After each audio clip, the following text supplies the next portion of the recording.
A paz do Senhor me fade anos. Amém. A paz do Senhor me fade anos. Amém. Eu queria, a princípio, parabenizar, muito gostoso, muito maravilhoso, único. Olha que eu estou falando de 30 anos de evangelho, é a primeira vez que eu vejo. Muito criativo, então de parabéns. E a gente sente realmente o Espírito Santo de Deus nesse lugar de uma maneira indelével, tocando nas nossas almas, amado. Continue assim, abrindo o coração, servindo ao Senhor com alegria, porque lógico que estão cobertos e debaixo de um ministério abençoado, profetizado por Deus, que se realiza diante de vocês, que é o ministério do nosso amado, que é o sacerdote desse lugar. Amém, amados? Amados, eu gostaria que você abrisse a sua Bíblia em 1 Pedro 2,9. Eu de antemão prometo que não cansá-los-ei. Amém, amado? Sei que as horas são passadas, somos amigos, somos de casa, por enquanto assembleiano, quem sabe o dia de amanhã me fadiamos.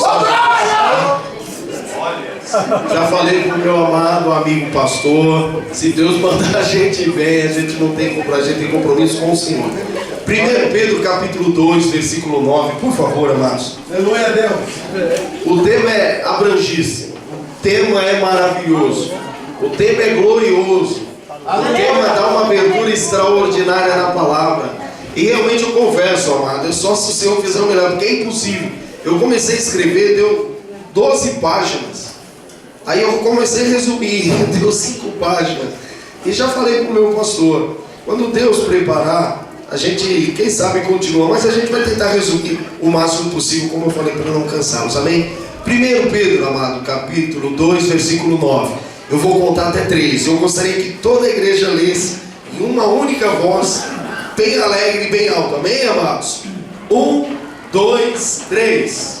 Mas vós sois a geração eleita, o sacerdócio real, a nação santa, o povo adquirido, para que anuncieis as virtudes daquele que vos chamou das trevas para a sua maravilhosa luz. Amém. Aleluia. Os irmãos sabem, irmãos, que Deus tem um propósito maravilhoso quando fez o homem. E a áurea da criação realmente foi a confecção do homem. Um homem onde ele recebeu de Deus a gloriosa presença do próprio Espírito. A Bíblia diz que o Senhor estava ali, e ao ver e ao contemplar no barro da terra a sua criação, ele foi e soprou do seu Espírito na narina, e o homem foi feito alma vivente. E no decorrer da história, a gente não vai entrar em detalhes, mas no decorrer da história, amado, o homem pecou, foi expulso do jardim, e Deus começou a propiciar situações e meios para que o homem voltasse novamente a essa glória, como nós ouvimos hoje, esse canto glorioso e pleno diante do Senhor. Porque nós sabemos, amados, que o nosso Deus eterno e maravilhoso, Ele por si só tem uma glória tremenda, porque Ele é Deus, porque Ele é Senhor. Verdade. E se faltar porventura homem na terra que deixe de adorar ao Senhor, a Bíblia diz que as pedras clamarão, a natureza vai clamar a esse Deus glorioso, porque a Bíblia diz que os céus manifestam a glória de Deus, o firmamento anuncia a obra das suas mãos. Aleluia. Se faltar homens e as naturezas adorar ao Senhor, a Bíblia diz que os anjos celestes estão diante de Deus, e Deus habita num trono de louvor, onde os anjos estão na glória adorando ao Senhor.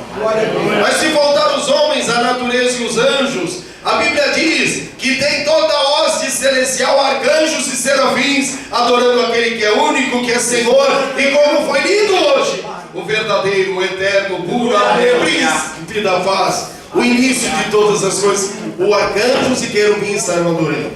Mas se faltar os arcanjos e querubins, homens, a natureza, os anjos adorando ao Senhor, Deus ainda terá uma glória excelente, porque Ele é Deus. Se tirasse a glória de Deus, a água não seria molhada. Se Deus tirasse a sua glória, o céu não seria azul. Se Deus deixasse de ter a glória, Ele não seria Deus. Mas nós sabemos, amado, que por Deus existir, a glória permanecerá para todo sempre. Por isso o Deus que você serve, amado, Ele é auto-glorificado, porque Ele é o Deus glorioso. Glória a Deus. E o princípio que Deus propôs para o homem e para a mulher é para que vivesse em santidade diante de si, diante da glória. E o que nós vemos, amados, é que o homem pecou, Mas Deus propiciou através de Moisés, através da lei do Antigo Testamento, alguns princípios em Levítico 17, Êxodo, enfim, tem vários textos aqui. Mas Deus colocou um princípio na lei, e esse princípio Ele colocou meios de o homem se achegar ao Senhor, porque o homem tinha pecado. E a Bíblia diz que existe uma coisa que faz divisão entre nós e Deus, e é o pecado. E ninguém na terra ainda está livre dessa situação. Você não vive mais preso desde o dia que você aceitou Jesus e confiou no Senhor. Você está livre do poder do pecado, só que nós vivemos uma terra onde estamos situalmente prontos a pecar em qualquer momento. Todos nós somos limitados, débeis em nosso conhecimento profundo e espiritual. Por isso que o nosso Senhor criou desde o Antigo Testamento a figura do sacerdote. E ao ler isso aí eu vi muita coisa, amado, que eu poderia estar trazendo para os irmãos. Função do sacerdote, o ministério do sacerdote. Só que eu pude resumir, amado, pelo que eu li na palavra, uma única coisa, amado. Qual é o princípio que Deus deu para o sacerdote para que ele pudesse fazer algo tremendo no meio do povo dele? Um dos primeiros princípios, quando se fala em sacerdote, se fala em serviço, se fala em comunhão, se fala em acesso, se fala em voltar novamente ao princípio de todas as coisas. Quando se fala em sacerdote, se fala em a única maneira de adentrar nos santos e santos e o Senhor poder receber a oferta. Deus colocou o seu povo, Deus colocou o sacerdote, o sumo sacerdote. Agora note, amado, o sumo sacerdote entrava uma única vez no ano, no dia da expiação chamado Yom Kippur. Ele levava diante dele um cordeiro sem mácula e entrava no Santo dos Santos, uma única vez por ano, para anunciar ao Senhor, para colocar diante da arca do concerto e espargir o sangue da futura aliança, espargir o sangue para que o homem e a mulher, para que todo o povo de Israel naquela época pudesse ser aceito diante do Senhor. Essa era a função do sacerdote. E as funções dos outros sacerdotes e dos levitas era preparar toda essa situação para que todo o povo chegasse diante do Senhor, diante do tabernáculo e pudesse oferecer o seu culto. Era a única maneira, amado, de aplacar a ira de um Deus santo, poderoso e eterno. E como eu disse no começo, um Deus que não precisa da nossa glória para existir. Um Deus que não precisa das coisas criadas para existir. Um Deus que não precisa da glória de anjo nenhum para existir, porque Ele é eterno, não tem começo e nem fim. Esse é o Deus que essa igreja conhece. Esse é o Deus que essa igreja conhece. E ao meditar nisso, amado, e ao meditar nessa situação e nesse desafio que esse homem que eu amo demais, que eu sempre falei que os seus amigos são os meus amigos, e os seus inimigos ainda continuam sendo os meus inimigos, de tanto que eu te amo, certo? Aí o que acontece, amado? Ao criar essa situação, amados, Deus sendo eterno, nós, como seres finitos e limitados como somos, nós precisamos adentrar ao Santo dos Santos e ter uma contemplação do que é esse Deus. Como fazer isso? Aí Deus propiciou através do sacerdócio.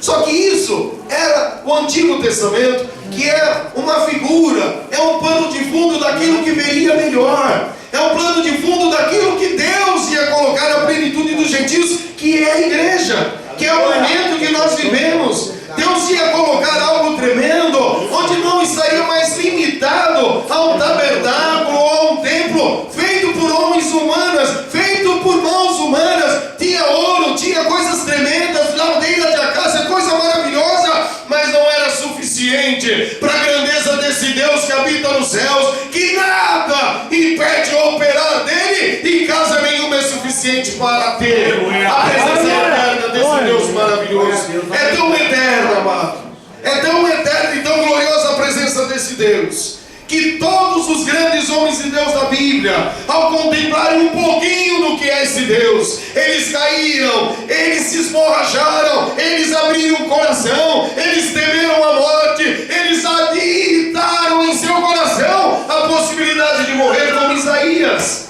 Isaías, ao ver e contemplar a glória do Senhor no templo, a única coisa que ele pôde ver não foi a autoexaltação do homem, não foi que ele era o profeta principal de Israel, mas ele viu que ia morrer, porque era um homem limitado, e a glória de Deus estava invadindo aquele templo.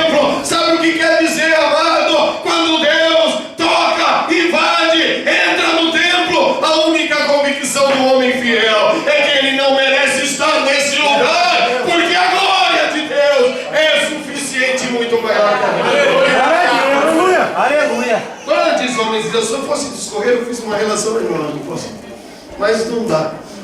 Grandes homens de Deus, quando contemplaram a glória do Senhor, eles não se sentiram os maiorais da terra. Grandes homens de Deus como Moisés, Elias, eles simplesmente contemplaram que eles não eram nada diante de um Deus poderoso. Quando esses homens e mulheres de Deus tiveram essa contemplação, eles simplesmente chegaram à conclusão que eles queriam algo maior para poder acessar o trono do trono, ao trono daquele que vive e reina para sempre. Mas era impossível, meu irmão. A Bíblia diz em Hebreus que o sangue de bodes, carneiro e touro não aplaca, não tira o pecado. Precisava de algo mais poderoso, feito uma única vez, para aplacar o pecado. Mas a grande notícia é que Deus providenciou isso. A grande notícia é que Deus fez isso. Nenhum homem, amado, nenhum homem profeta na Bíblia viveu uma vida tão certinha, tão dentro daquilo que Deus propôs para ele, do que o nosso Nazareno, o nosso Senhor. Obrigado, Senhor. Profetizado do jeito que foi profetizado, colocado do jeito aonde ele ia nascer, o que ele ia fazer, como ele ia obedecer, como ele ia caminhar na terra. Deus profetizou desde o Antigo Testamento. São mais de 585 profecias acerca de Jesus e de seu ministério. E nenhuma delas, amado, nenhuma delas caiu por terra. Até a lei cerimonial do Antigo Testamento Jesus cumpriu. Nada, em nada, em nada o Senhor deixou de cumprir a lei, para que eu e você deixássemos a lei de lado e vivêssemos a lei da graça desse. Glória a Deus, aleluia. Só que como fica, mano, se o ministério sacerdotal não existe mais? A indumentária, todo aquele disparate que o sacerdote tinha, que tem um simbolismo na palavra, não é necessário mais. Não precisa mais homem nenhum fazer esta ponte entre Deus e os homens pecadores. Não precisa mais. Como fica agora no Novo Testamento? Quando eu entrei aqui, amado, eu vi que foi cantado o hino que falou que o véu do templo foi cortado ao meio, de alto a baixo, um véu grosso de 15 centímetros, pesado. Naquele momento, quando Jesus expirou na cruz, o véu foi aberto ao meio. Graças a Deus. É como se a glória do Senhor que estivesse lá no Santo do Santo espargisse sobre toda a terra. É como se o Senhor estivesse anunciando: olha, a minha glória através do meu sangue será espargido nos quatro cantos da terra. E aquele povo que não me conhecia, não chamava pelo meu nome, não entendia a minha palavra, ele me ouvirá, ele chegar-se a meu coração, e ele será o meu povo, e eu serei o seu Deus. Aleluia. E depois desse momento glorioso, querido, Deus instituiu as famílias e a igreja. E para as famílias, amado, Deus colocou um homem em cada família como cabeça da família. Ah, meu irmão, você pode perguntar, mas por que o homem? Porque foi feito primeiro. A Bíblia diz que a mulher foi feita por causa do homem, não do homem por causa da mulher. Então é uma questão de princípio e colocação. Isso quem escolheu foi Deus, amado. Quem propiciou essa situação e essa autoridade dentro da família foi o Senhor. Se você não gostou, aí você tem que reclamar com Ele. Esses são alguns textos aqui, amados. Mas o que Deus colocou foi o homem como cabeça da mulher, Cristo como cabeça do homem e Deus como cabeça de Cristo. Essa é a situação e a colocação no sentido espiritual. Então o homem passou a ser o sacerdote do lar. Só que aí para você poder entender, eu vou resumir isso aqui quase uma semana de estudo, viu, amados? Eu resumi tudo. Para que você pudesse entender melhor em poucos minutos, e nós só temos 15, né, pastor? Para que nós pudéssemos entender, a gente sabe, amados, que nós entendemos a vida de uma maneira muito pequena. A revelação de Deus é dada ao homem gradativamente. Foi gradativamente. Tanto que no Antigo Testamento, a ideia de pai era muito complexa. Não se entendia direito essa ideia de pai. Antes, a ideia de Deus era um Deus soberano, poderoso e eterno que castiga. Era um Deus eterno, soberano e poderoso, que Ele vai cumprir a sua palavra, e quem não obedecer vai ser castigado. Essa era a ideia de um Deus soberano e santo no Antigo Testamento. Aí veio Jesus, pregando a verdade, instituindo as famílias do sacerdote, o pai como sacerdote do lar. E ele colocou em cada família, você que é pai, como o único sacerdote do lar. Ah, mas e a mulher? A mulher foi escolhida pelo Senhor para ser a ajudadora deste lar. Agora, amados, nós não estamos falando de administração financeira, porque quem hoje administra a minha casa é minha esposa. A administração financeira dela é minha esposa. Acho que eu pensei tanto na bola uns dias até que ela falou, quer saber, eu vou cuidar do caixa. Eu falei, toma, é teu. Então ela administra.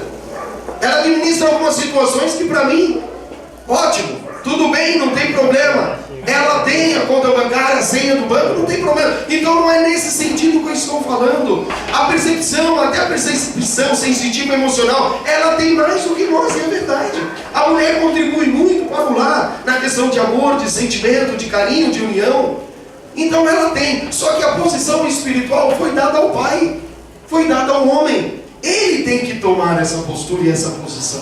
É o homem. Agora, a grande notícia e boa notícia para a mulher, que Deus, quando vier lhe cobrar, Ele não vai cobrar a mulher, Ele vai cobrar o homem. Então você, pai, sacerdote, que é omisso e não cumpre as suas obrigações, você vai ser cobrado pelo Senhor. Então a coisa é séria, a coisa realmente é séria. Aí eu estive pensando, né, amado? As Escrituras declaram algumas coisas eternas no plano do Senhor. E a maneira de eu passar isso por irmãos em poucas palavras é sobre alguns princípios para que você, sacerdote do lar, possa exercer o seu sacerdócio.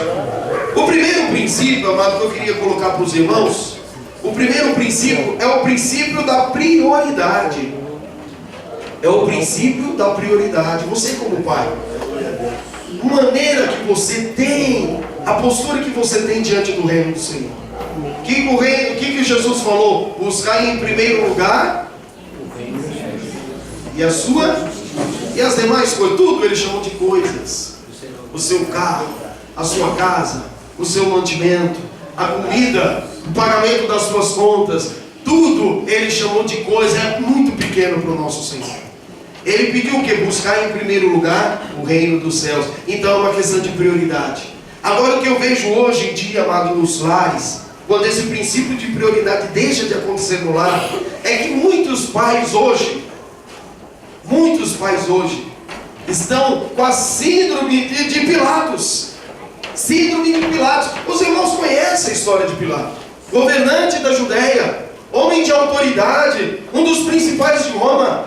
Quando chegou diante dele aquele profeta que chamavam ser rei dos judeus, a Bíblia diz, a história diz que até a mulher de Pilatos, que é mais sensitiva, que é mais emotiva, que recebeu de Deus uma revelação através de um sonho, ela chegou e falou, olha marido, não faça nada com esse justo que eu sonhei que ele era um homem justo. Mas Pilatos, ele tinha um reino para governar, e ele tinha aquela turba de religiosos falando, questionando e dizendo que ia contra ele, ia denunciar ele a Roma se ele não cumprisse o que tinha que cumprir, porque independente de qualquer coisa, aquele homem que estava diante dele proclamava ser o rei dos judeus, proclamava fazer muitas coisas e dizer coisas contra a lei. Isso era o que os religiosos estavam passando para Pilatos. A síndrome de Pilatos é que ele era um homem de autoridade, mas foi um homem omisso, foi débil em seu compromisso. Quando o homem tem um compromisso principalmente dado por Deus, porque Pilatos tinha diante das mãos liberar um homem justo, porque Jesus veio para morrer por mim e por você, mas não necessariamente tinha que ser na mão de Pilatos, porque Deus, através da esposa de Pilatos, falou que aquele homem era justo, e a consciência de Pilatos frequentemente falava que aquele homem não tinha pecado. Irmão, quando o pai, sacerdote do lar, deixa de cumprir uma missão, quando é necio em suas atividades, quando começa a deixar para lá, esquecer, com qualquer motivo que seja, ele está atacando a sua própria consciência. Por quê? Porque a Bíblia diz que no lar foi colocada uma autoridade, e essa autoridade é o homem sacerdote do lar, é o pai. Ele tem que cumprir essa missão, amados. Então, quando deixa de cumprir essa missão, ele está ferindo contra a própria consciência, o mal, E olha, amado, ficar em débito contra a própria consciência, a pessoa fica depressiva. Olha, se não chega a caso de morte, a depressão vem, o pecado está aberto, situações terríveis acontecem, o poder das trevas está aberto para esse coração quando deixa de cumprir uma ordem pré-estabelecida pelo Senhor. Então essa síndrome, se porventura tem alguém aqui que sofre disso, em nome de Jesus vai ser quebrada agora, porque todos nesse lugar que estão fora exercerão o seu sacerdócio eterno dentro do seu lar. Recebam essa palavra. Quando aquele homem, numa maneira teatral, provavelmente foi até pior do que nós vimos hoje, não foi muito bom. Mas ele, ali diante de todo aquele povo religioso que ele queria agradar, ele começou a lavar as mãos. Foi uma cena de teatro, querido. Foi uma cena irreal, porque o seu coração e a sua mente batiam incessantemente nele. Este é um homem justo. Este é um homem justo. Este é um homem justo. Foi avisado pela mulher, mas mesmo assim ele não livrou o nosso Senhor da morte. Então, Pai, a minha oração, meu amado, é para que nunca o espírito dessa síndrome chegue sobre a sua casa, sobre a sua alma, sobre o seu pensamento. Reprove qualquer tipo de pensamento que possa impedir que o irmão tome a postura de sacerdote. Então a prioridade na sua vida é vital, meu irmão. Dê prioridade para as coisas do Senhor. Dê prioridade para a voz do Senhor. Dê prioridade para o reino do Senhor. E as demais coisas te alcançarão. Aleluia. As demais coisas te alcançarão, amados. E como eu tenho vivido isso de uma maneira extraordinária, pastor. Como eu tenho vivido essa coisa extraordinária. O pastor me é testemunha. Trabalhei já numa grande empresa, administrador de uma grande empresa, quase mais de 20 salários mínimos na época, pastor. Pensava, nunca fiquei desempregado, trabalhando desde os 15 anos de idade. A Michelle me conheceu lá. Então eu estava bem, e imaginava para a minha vida que Deus não faria isso. Porque eu não tinha competência e nem habilidade para tocar uma vida sem ter um alto salário, um nível de vida razoável. Deus tirou tudo. Só que ultimamente, amados, está melhorando, viu, amados? Está melhorando. Só que, amados, eu vi o milagre do Senhor de uma maneira extraordinária. Aleluia! Porque quando eu ganhava muito bem, a minha esposa sofreu demais, amado. Homem nojento, orgulhoso, arrogante, sem ter muita coisa, exigindo muita coisa. Sabe, uma síndrome terrível, pensando que era o bambambam e não era porcaria nenhuma. Aí Deus providenciou isso, perdi tudo. Através da minha mãe, que precisou de uma ponte safena artificial, graças a Deus ainda está viva, mas era muito dinheiro, eu tinha dinheiro. Aí meu irmão entrou numa situação terrível no hospital e eu tinha dinheiro, a gente segurou a hemodiálise muito tempo, beneficência portuguesa, muito dinheiro, e o dinheiro foi embora de uma maneira assim que a gente não viu. Poucos a gente conseguiu ajudar, mas a gente vê a mão de Deus hoje. Ah, se você me perguntar, moça, mas você prefere aquela vida com muito salário, tomando conta de muita gente, fazendo o que quer? Você prefere essa vida agora tão restrita? Em nome de Jesus, se o Senhor vier e ainda estiver nessa vida, eu prefiro essa vida. Porque hoje eu sinto o Senhor trabalhar em minha vida de uma maneira tremenda. Olha, nessa semana eu estava no ônibus, pastor. Eu tenho que deixar o carro para a minha congregação, porque eu tenho uma congregação. 4 filhos é uma congregação. E tem um lá que só fala em língua estranha. Deus fala, ninguém tem. É especial. Então é só língua estranha. Amado, eu estava no ônibus. E eu sempre orando, Senhor, dá uma baguinha para eu sentar, né? Aí eu estava lá no ônibus, aí de repente entra uma senhora. Isso naquela época eu não faria, eu não teria essa coragem. Entra uma senhora no ônibus com um nenenzinho no braço. E o nenenzinho, mas sabe aquele choro? Eu já vi uma pesquisa uma vez que um dos barulhos que mais incomoda a gente é choro de criança. Mais do que barulho de trânsito, mais do que barulho de orquestra, de banco, enfim. Aí entrou, primeiro ponto, segundo, no 10º ponto, aquilo foi incomodando de tal maneira, e o senhor falando, ora pela criança. Eu falei, para, no busão. Um dia eu quase morri de vergonha quando a menina levantou para me sentar. Eu liguei para ele, Helena, vou pintar o cabelo amanhã. Aí eu falei, sério, não pode, né? Não pode. Vamos. Passou mais longe, aquele negócio corroe. Quando o Senhor fala, você começa a aquecer o coração, começa a te envolver, a perna começa a bambear.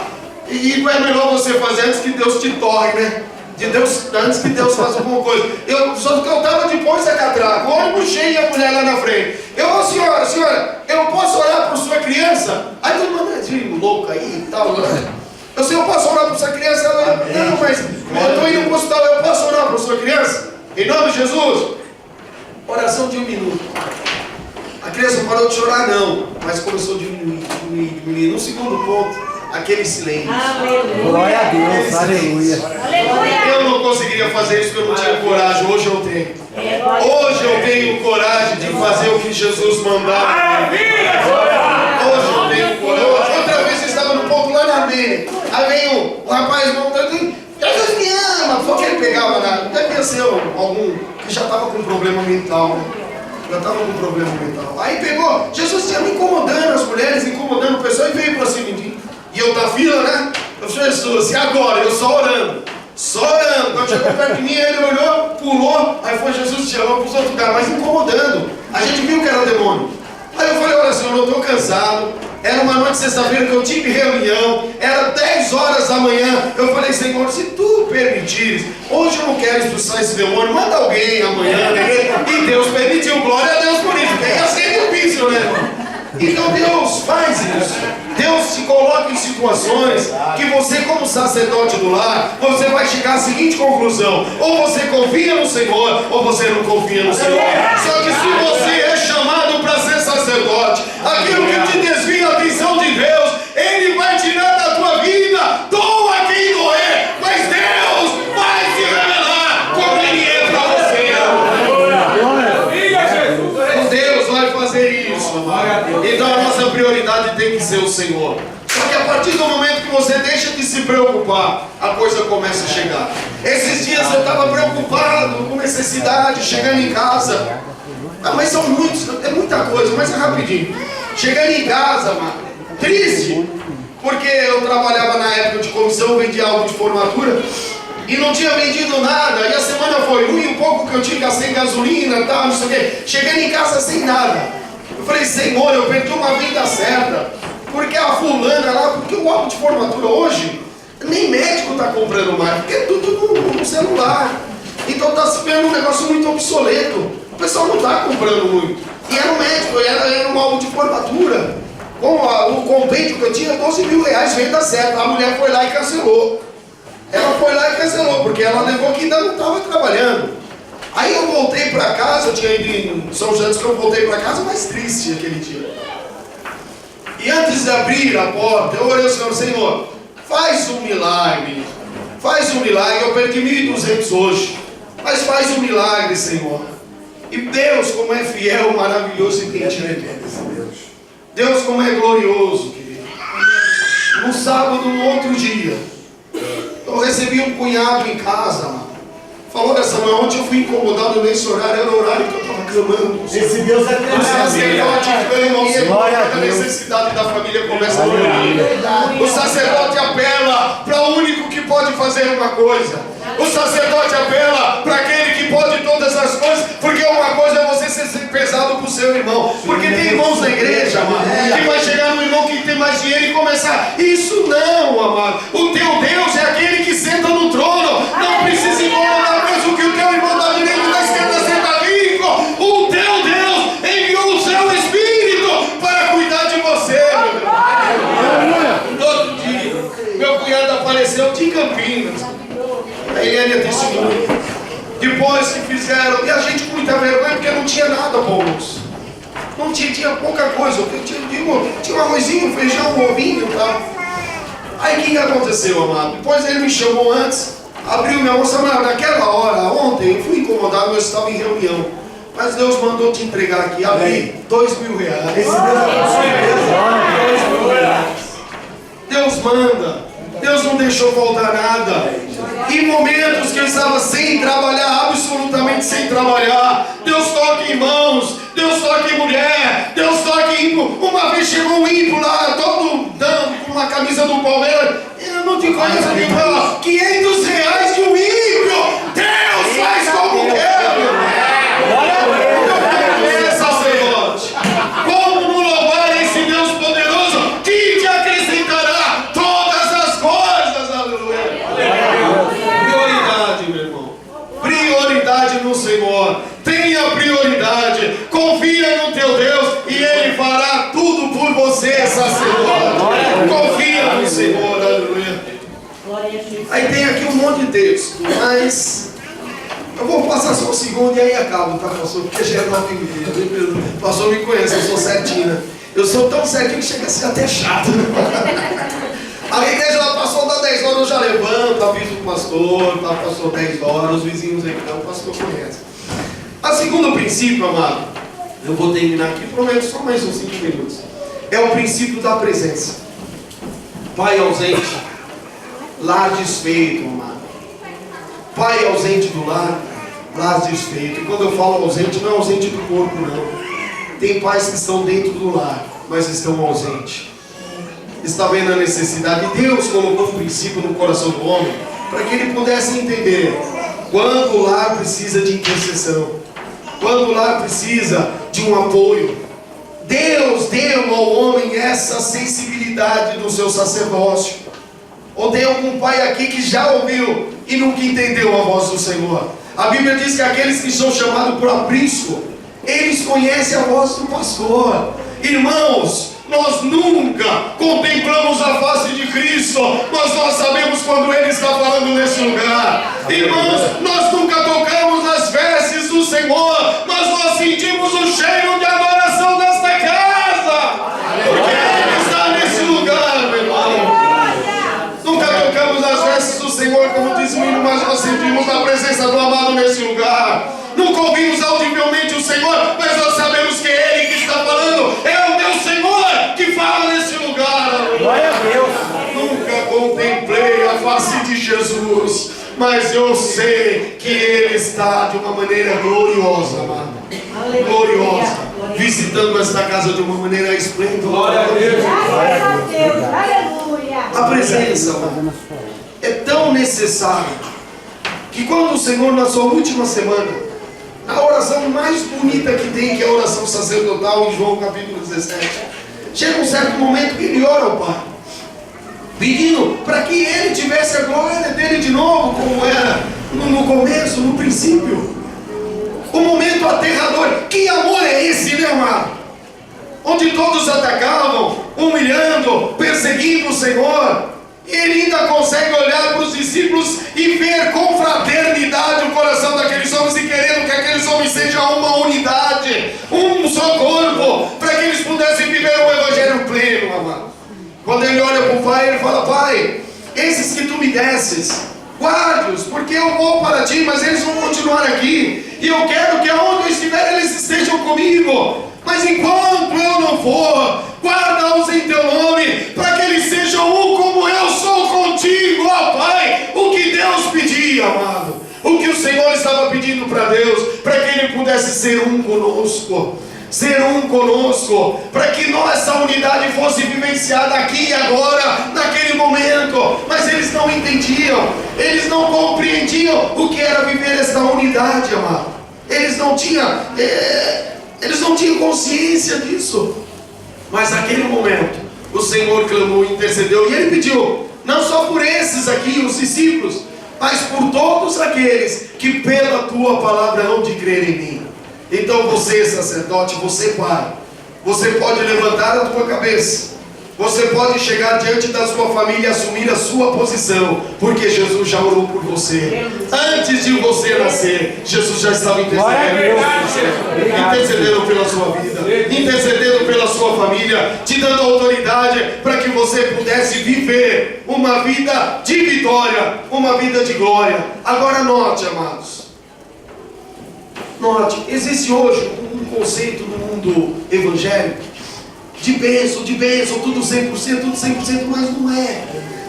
Por isso que existe muitas pessoas que já passaram por situações, por igrejas evangélicas, e hoje estão malucas, porque é pregado um evangelho tão fácil, um um marketing tão fácil, e na verdade não é. Eu tenho certeza que se eu levantar, se eu pedir para alguém levantar a mão que está vivendo no ápice da montanha, na bênção, Deus te tirou, te deu um novo emprego, Deus te curou, Deus te deu saúde, Deus te colocou um novo emprego, te deu uma esposa, você hoje está vivendo na montanha, contemplando a glória e sendo feliz e alegre com o Senhor. Mas nesse momento que você está adorando e louvando ao Senhor, o teu irmão da esquerda ou da direita pode estar começando o processo de entrar no deserto, pode agora estar com um familiar na cadeia, alguém pode ter acabado de perder o emprego, porque é assim que Deus trabalha. Não existe pregação generalizada. Deus tem um negócio individual só com você, uma bênção só para você, uma proteção só para você e para sua família.